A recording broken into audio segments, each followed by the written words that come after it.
ole ole pathian zar damte omnana na chon Rsa zai te kan han ngai thale don nia lom om thin hle maya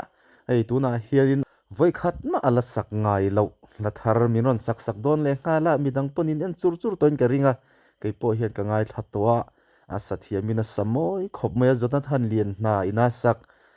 a tunge ke ni ilalpa i hriati hla kha ani enge hla thu tak kha ka lo chiang ve lem lowa tunge kan ilalpa ti khani mai tain ka sia a chuan Rsa hianin a sanung viau maya amoi khop maya uluk tewin ngai tha ila akar laka ari eka hanti to vel kha ka ti lem don lova chuan kan ngai thlanga thinlung chung rela fil veng veng chungin uluk tewin ngai thlang o niang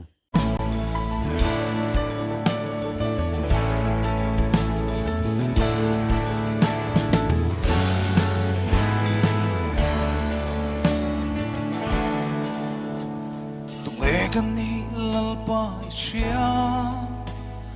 nghe cái ti chin i hay lo nung lui liam to nu te fanga be dong chi sul nu bo mu ta kom lo ma ngai tu thing lung meu po liam chin hia hoi san ba se mangai min mangai tu visual kai min nar phal ve min mangai min nen ko chulo amal so min fur bang ve kai mai i mangai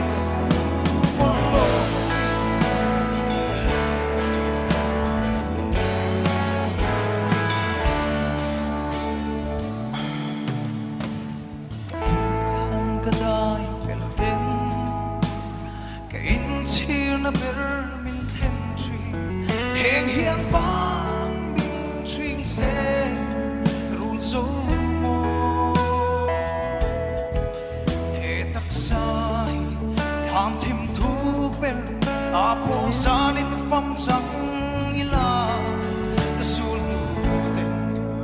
a pure nani ma se mai min nar phal ve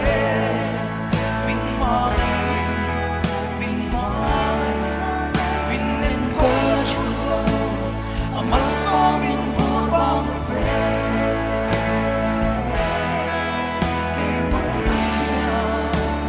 i mangai ka pu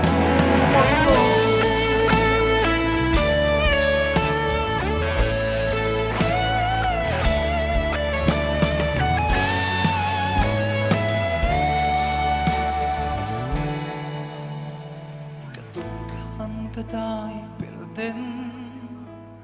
kain chir na ber min then tri heng hian bang min string se rul zo mo he tak sai thang thim thu ber a po salin fom chang ila sul te a pure se mangai tu min mangai tu visual kai min nar phal ve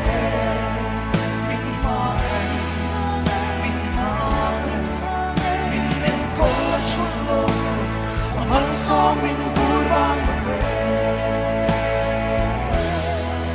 kai mai hia i mangai ka pu lo o min mangai tu sual kai min nar phal ve min mangai min nen ko chulo amal so min fur bang ve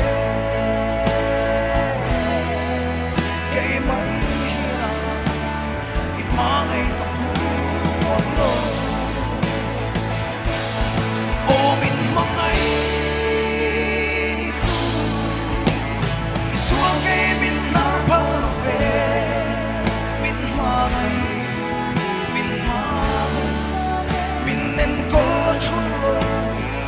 so min vur bang ve ke mai na i mai ka hu lo